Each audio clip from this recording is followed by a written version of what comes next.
পবিত্র ঈদ উল আজহাকে সামনে রেখে ব্যাপক প্রস্তুতি কার্যক্রম চালিয়ে যাচ্ছে গাজীপুর সিটি কর্পোরেশন।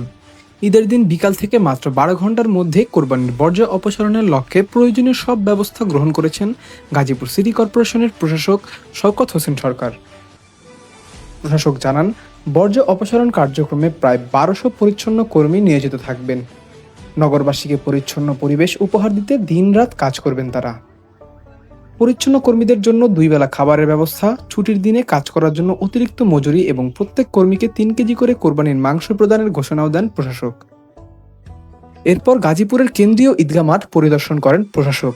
ঈদের জামাতে আগত মুসল্লিদের নিরাপত্তা, পরিচ্ছন্নতা ও প্রয়োজনীয় সুযোগ সুবিধা নিশ্চিত করতে সংশ্লিষ্টদের বিশেষ নির্দেশনা প্রদান করেন তিনি।